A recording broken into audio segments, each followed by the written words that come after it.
Here's the deal. This game was late. And I'm not gonna lie to you. I thought this was going to be a game that I was going to watch while half falling asleep. I thought I was gonna lay on the couch, got the TV on, got Amazon Prime on, and I thought I was gonna watch this game, but because it was a late game, 9 p.m. start time for me, and 10 p.m. start time on the East Coast. Usually I try to get to bed early because I have to do these streams and I have to get up really, really early and prep and all that stuff. And so I was expecting to probably fall asleep while watching the game. However, guys, what happened in the second half of this game? Oh, guys, I was wide awake. I was wide awake as the Golden State Valkyries served the Indiana Fever a taste of actually being on the road for a chance as the Valks took down the Fever 88-77. Dude, what a game. This was a game that really showed the magic of the whiteboard for head coach of the Golden State Valkyries, Natalie Nakase. Since this season has started, you all know I have said I had my doubts about the Golden State Valkyries coming into this season because of some of the roster moves they were making and whatnot. And I was like, okay, well, we're gonna see, but I don't anticipate a crazy amount of awesomeness from the Valks. However, the board of Natalie Nakase, the scouting for this Golden State Valkyries team is amazing, guys. We saw a whole lot of defense, grit, togetherness, and we saw an entire row of players on the bench ready to make some noise. Again, final score 88, Valks 77, Indiana Fever. Guys, this game felt like a completely different game in the last 10 minutes. Felt like a completely different game in the second half, where the Golden State Valkyries, they have several huge plays that gets the crowd up. Now, first question I got for y'all, first question that I would love to ask in the chat, right? The first question I want to ask is, were y'all awake for this one? And what was your reaction to the fourth quarter onslaught by the Golden State Valkyries? Okay, because here's the deal. And actually, let me get to some of y'all. Let me get to some of y'all questions or comments, I should say. Faye says, talk about that, Quita, because when Paige beat the Valkyries the other day, you said their squad was... So keep the same energy, Quita. Okay, here's the deal. As the announcer, I forgot the announcer person's name, but as the announcer said last night, they said that the Golden State Valkyries, they lost a bad game to a bad team, the Dallas Wings. The Golden State Valkyries, the way they played against the Dallas Wings was what I was expecting to see against the Indiana Fever. I was expecting to see, I was coming into this game expecting to half be asleep watching this game because I thought that Indiana was about to roll over the Golden State Valkyries. Because just looking at how the Golden State Valkyries just played against the Dallas Wings and looking at how the Indiana Fever just wiped the floor with the New York Liberty, I was coming into this game expecting the Fever to just easily take down the Valks. But that did not happen. And that's what made me so excited about this second half because I didn't expect it. Y'all, if y'all know me, if you all know me, you all know that when players and when teams play better than I expect, I get crazy excited. Because it's fun for me. Again, I don't care who wins, but I came into this game expecting the Golden State Valkyries to lose in a pretty substantial fashion, right? But they came into this game saying, you know what? We know what Caitlyn likes to do. We know where she likes to go on the court. We're going to beat her to those spots. We are going to frustrate her without fouling, and our crowd is going to get into it. And she's going to get frustrated. She's not going to play very good. Aaliyah Boston played really good. So, like, shout out to Aaliyah Boston. And ultimately, the Golden State Valkyries got the job done. If the Sky are playing, I will wear the hat of Sky fan. And I will tell you that. I don't know what else to say. You all know that. I'm very upfront with that. When anybody else is playing, even in college and other WNBA teams, I don't care who wins. I just want to watch a great game. I just want to watch a good game. And in yesterday's game, we saw the Golden State Valkyries have several people have minutes on Caitlyn, and they kind of shut her down. I will say, though, a shout out to Aaliyah Boston, especially in that first half. I thought she was very, very impactful in this game. 17 points for her, 12 rebounds for her as well. Yeah. Caitlyn, I gotta say, she almost did have a triple-double as well. 11 points, 7 rebounds, 9 assists. She does not have a three-point shot in this game. She actually got called on a travel in this one. She got called on a travel. Was that in the fourth quarter? Third or fourth quarter? I don't remember. But she, you know how she does that step back? They actually called that a travel. Which, here's the deal: WNBA players travel a lot. It just depends on if the referees call it.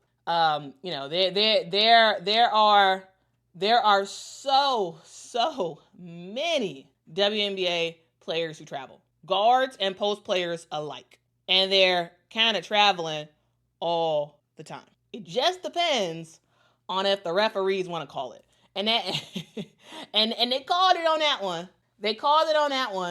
And she's going for her like, that step back 3-point shot, and they called the travel, and then the guy, I put this as I put him on my thumbnail because he was so funny. There's a guy who plays for the Golden State Warriors. After that travel, he was like, it was so funny. It was so funny, guys. And the reason why is just because he was so into it. Like this guy is like one of the best fans out there, right? He's like one of the best fans out there for the Golden State Valkyries. Here we go. This is the graphic. Fan of the year. Fan of the year for this guy. And here's the thing. This guy, if some of y'all, if this is the first time of y'all seeing this guy, is because you don't watch the Golden State Valkyries home games. He has been there. I think he's been there just about every single home game. He's there. And he wears the jersey, and he goes crazy on the bench. Or not on the bench, on the front row. Every home game, basically. So like, this was not like a unique thing that was specific to, it was not a unique thing that was specific to the fact that they were playing the Fever. No, that's what he does. That's what he does. Okay. All right. And I thought it was kind of funny. I thought it was kind of fun. Angie said, I thought he was being a jerk. I mean, he's a fan. And I will say this, if just a fan and not another NBA, if Potts was not an NBA player, would he have been allowed to be as like flamboyant with his actions as he was last night? I don't know. But I will say he has been very animated for basically all the I really can't remember him missing a home game for the Valks. He's there all the time, and he's very animated. He is very, very, very animated. And I will say that it does bring an extra like oomph to the crowd, because the Golden State Warriors have a great fan base. The Golden State Valkyries now have a great fan base. They have sold out for for 6 of their home games already. Sold out. So this is not, so yesterday they were sold out again. 18,000 plus was in the building. And some of y'all may be like, it was just because they were playing the Fever. No, this is what this team does. Yeah, he's a player. He plays for the Golden State Warriors. Yeah, he plays for the Golden State Warriors. But what I'm saying is, if he was not a NBA player, I don't know if he would be able to do as much, be as animated. However, in some realm, Spike Lee is also very animated on the front row. He's very animated and he's very fun. It's just that Pods is just younger, and is more like movement driven. But anyway, I thought it was fun. I thought it was very, very fun. And I think that Pods helps to get the rest of the Golden State Valks crowd up, because this crowd was on a string in the third and fourth quarter. There was a little lull. Do y'all remember in the third quarter there was a lull where the Golden State Valkyries couldn't hit anything, and then the Fever kept turning over the basketball. Like it was turnovers and missed shots for a long stretch. And ultimately, I believe it was Natalie Nakase that ended up calling a timeout. And then they regrouped. And then we saw the Golden State Valkyries kind of get it together, right? Tisha says, of course not. It's just like how Spike Lee gets away with his antics on the sideline. Yeah, because Spike Lee is Spike Lee, right? He's a famous guy. If you as a regular person, or really an awesome person on the internet, but in real life, a regular person like me, if we were to, do that after Caitlyn travels and do all the antics that Potts was doing yesterday, we might get kicked out. But special rules for special people, I guess, special rules for special people. All right. Which I thought was pretty fun. Shamika says, thank you so much for the super chat, says the Valkyries stadium experience looks top tier. Let's start a fund to get Quita to a game in person so she can share the experience with the awesome people at Internet Crew. Man, that'd be so fun. Like truly, I need to go. I need to go to Golden State. I got to. I don't know if it's going to be this year. It may not be this year. But hopefully, that'd be cool. That'd be really cool if it was this year. But yeah, I need to go to a game because I gotta see it in person. Like the watching that game and watching even remember when the Valks won against the LA Sparks, the crowd was up, right? Like this crowd is fun. This crowd is so fun, so fun. Also, I did Mr. Super Chat earlier. Thank you so much. Paper Sack Brown. It's hilarious name. Thank you so much for the super chat. Says, salute, Quita. I'm saying it now. Natalie Nakase is the best coach in the W based on freedom of movement and bench utilization. Great show as always. Speaking of bench utilization and the amazing board work of Natalie Nakase, Golden State's bench outscored Indiana's by 28. The bench play was immaculate. It absolutely was immaculate for the Golden State Valkyries. Every single bench player who came in the game yesterday scored. All of them. Every bench player scored. Here's the deal about the Golden State Valkyries. They don't just have a deep bench. I believe Kayla Thornton may have said this, or somebody on the Golden State Valkyries said this a couple of games ago. They said that we are a team of 6 women, because they are. They are. This is a team that everybody can come on the court and give you something. Everybody. That's hard to go against. It is. They have a arsenal of players on the bench that's going to give you points. Chloe Bibby, in her first game in the WNBA ever, plays 24 points, gives you 12 plays 24 minutes, I should say, 24 minutes, gives you 12 big points in this game in her WNBA debut. guys. In her first game, the 27-year-old rookie who went through training camp with the Golden State Valkyries ultimately did get cut. Now she's back with this team. And what does she do? 12 big ones, 3 rebounds off the bench for this Golden State Valkyries team.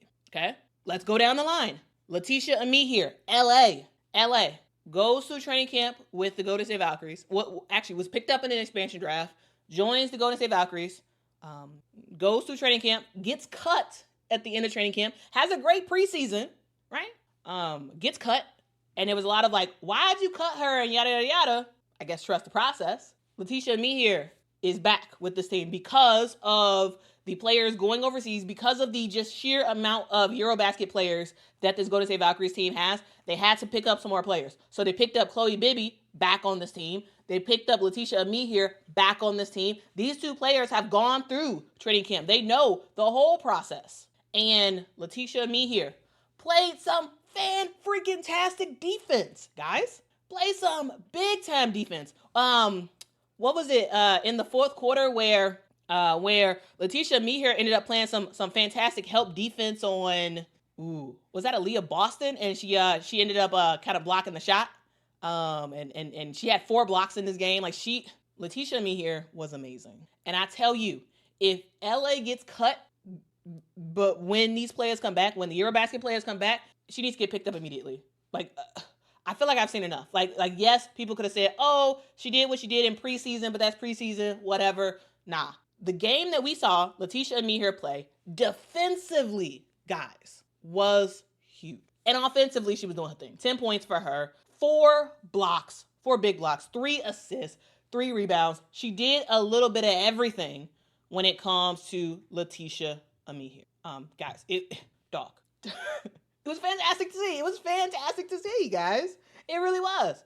And then you got Tiff Hayes. You got Tiff Hayes, who played some lockdown defense. Come on, guys. Come on. Tiff Hayes comes off the bench, plays a massive amount of minutes, and locked down Caitlyn Clark. Not only did she lock her down, but she was offensively getting to her spots and making an impact. 14 points for Tiff Hayes, 5 assists, a huge steal in the fourth quarter. So basically, whenever it felt like the Indiana Fever were about to, get it back together in the fourth quarter, it was like something spectacular happened.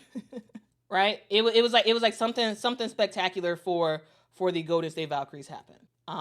And I thought that was kind of cool to see. So here's the deal.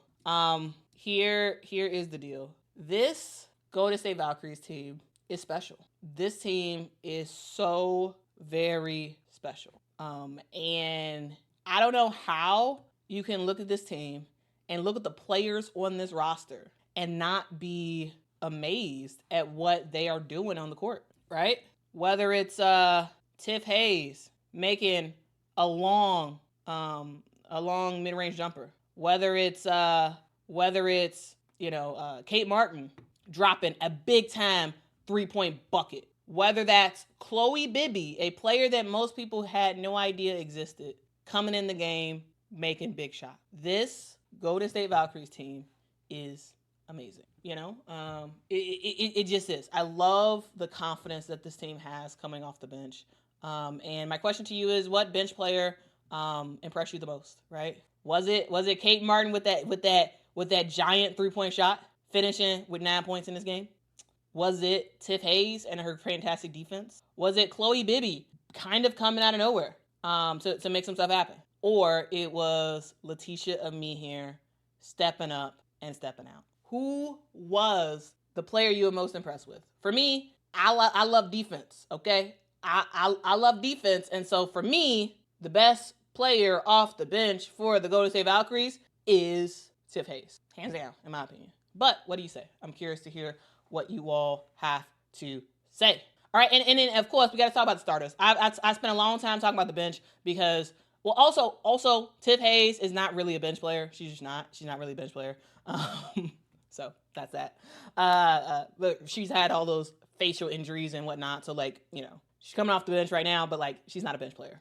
But let's talk about the starters for this team. Kayla Thornton, her ability to spot up and make threes is huge. How many kickouts to threes did we see in this game? 5 3-point buckets for Kayla Thornton, the ultimate 6 woman who is starting. Okay, 16 points for her in this game.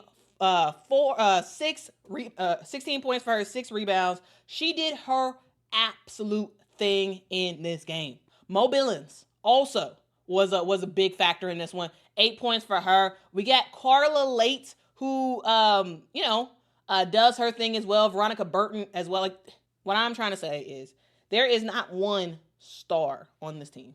There's just not. It could be Tiff Hayes' night. It could be Kayla Thornton's night. It could be Mo Billings' night. It could be Veronica Burton's night. It could be Carla Late's night. It could be anybody's night for this Golden State Valkyries team, because this is a one for all for one type of team. And the reason why is because of the environment that Natalie Nakase has created. Natalie Nakase clearly is the best head coach when it comes to this new batch of new coaches that we've seen. There's a lot of coaches who are, this is their first year in the WNBA. Well, I would actually, no. It's between Golden State and Atlanta. It's between Golden State and Atlanta for like top rookie coaches. However, Golden State is doing what they're doing on a less talented roster on paper than the Atlanta Dream. And so, yeah. Pam says this team of 6 men is balling. They are. And the thing I love is that the fans are here. Again, 6 sellouts for a team that does not have a star. In what world is that normal? I'm just saying there is something special happening in Golden State. Something special. And I love to see it. I love to see it. Oh, wow. We got a huge influx of super chats. Thank you. Thank you so much to the best in the North for the super chat. Says, I'm giving to this channel. We don't have enough good channels to offer real substance, news, and analytical perspective. So shout out to you, Quita. Well, thank you for your support. Really do appreciate it. Ken, thank you so much for the super chat. Says, Quita, really seriously hope you do make it out to see the Valkyries. Man, I hope I do too. That'd be really, really fun to see. Thank you so much for the super chat. Says, Quita live from Golden State Valkyries fun. I appreciate it. I appreciate it. And Nay, thank you so much for the super chat. Says, both Natalie and Tyler coached in Vegas last year. Why do you think Natalie was able to find success earlier than Tyler? I will say it could be because Natalie was involved in the entire process. Before one player was picked on this Golden State Valkyries team, Natalie Nakase was there. Whereas, Tyler absolutely did have a say of sorts in terms of like who's on this team. Like him and Jeff Pagliacca supposedly have been working together to like determine what they do in free agency and all that good jazz. But Tyler Marsh did not build the team from scratch, right?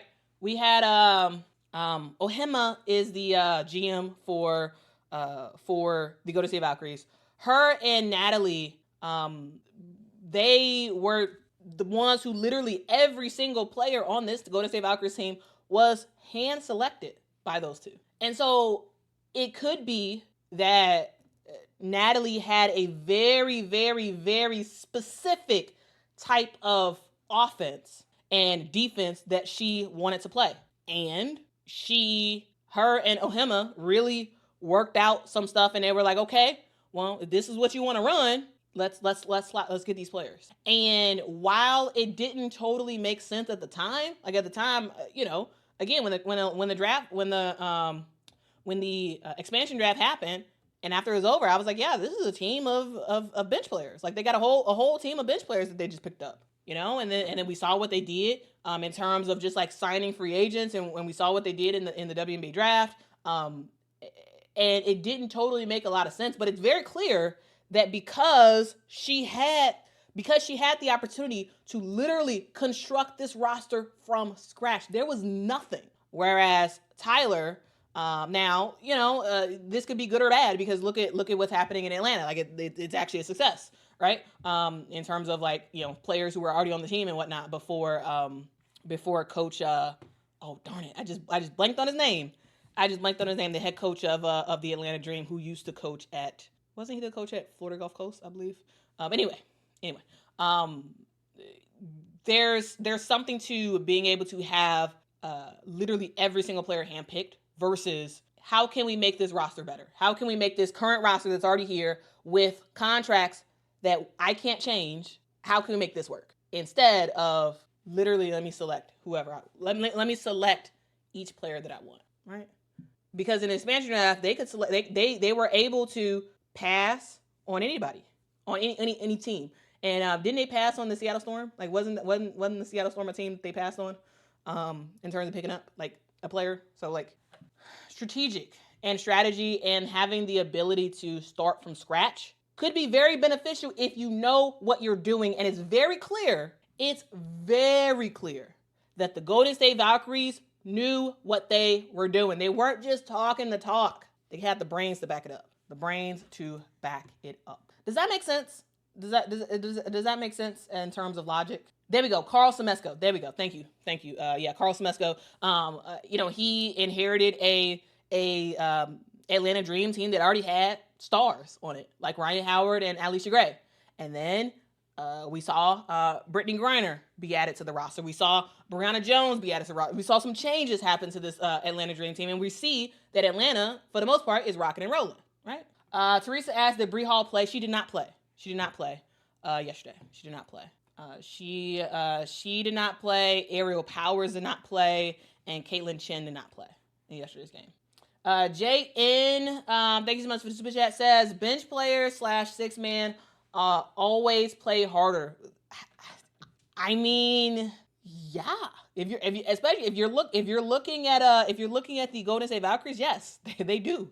They just work. And it's not like I'm the star, cater to me. Oh no, this offense has to run this certain way. No, it's clear they just do whatever Natalie says. Whatever her clipboard says, whatever the scout says, that's what they do. Well, besides that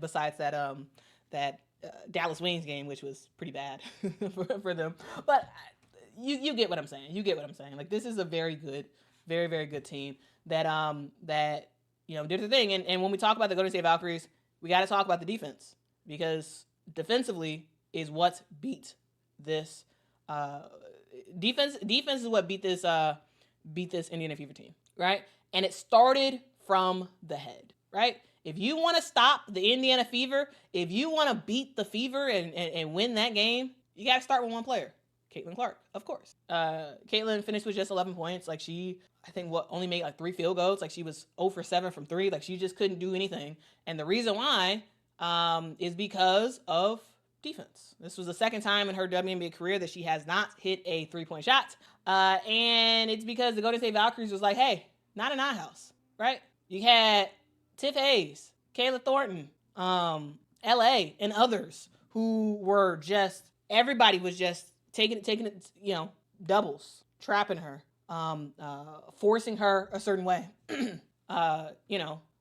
playing physical defense, contesting every single look. This was not a dirty game. This was a game where she met her match. She met disciplined defense. That's what this Golden State Valkyries did yesterday. Disciplined but physical defense. Smart defense. And the Indiana Fever just could not adjust. Now, a thing to remember, guys, is that both DeWanna Bonner, who is still out for personal reasons. We don't know why DeWanna Bonner is out. So I feel like some people asked me yesterday, what's going on with DeWanna Bonner? I don't know.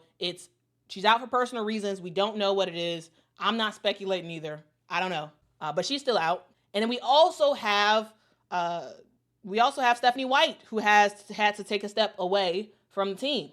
She's also away from the team. And so for you to not have your normal head coach and for you to have to get the job done with one of your assistants and assistant coaches are trained to be able to step in if the head coach is out. But basically what I'm trying to say is the Fever met their match and they were not able to adjust their game plan. They weren't able to adjust. And I mean, the Golden State Valkyries have kind of laid out the blueprint for guarding the Indiana Fever. Now, sure, you don't stop everybody because Aaliyah Boston gets her points and whatnot, but like, hey, I would let that happen. Hey, if you're gonna get beat by anybody, just don't get beat by the guards, okay? As long as Caitlyn and Kelsey are having tough games, hey, you're gonna have a good night. You're gonna have a really good night. All right. So here's the thing: the Indiana Fever had this game in their hands. They had it in their hands going into the second half. They even had the lead going into the fourth.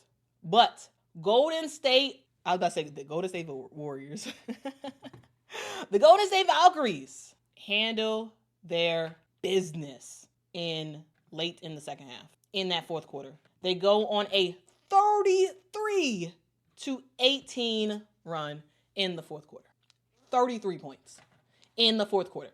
Guys, that is sheer domination. Kayla Thornton knocking down threes, okay? Letitia Amie here blocking shots and showing the crowd like, yeah, I belong here. I belong here. We got Tiff Hayes. Y'all talk about it seemed like somebody caught it on Twitter. I like briefly saw somebody like was like, hey, match yesterday because talk about floppers. Yeah, Caitlyn's a flopper, of course, we all know that. But Tiffany Hayes has always been a flopper. and she was doing her thing as well, trying to sell calls. Here's the thing.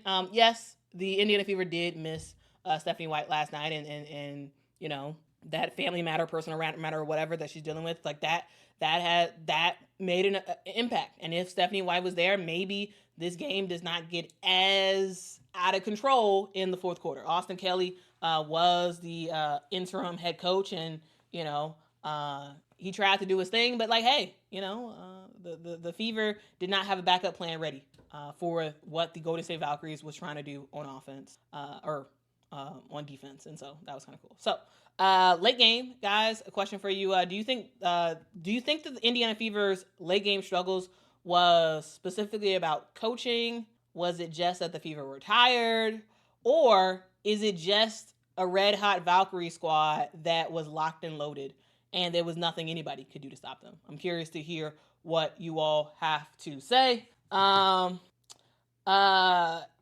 says Tip is a flopper, but she's our flopper.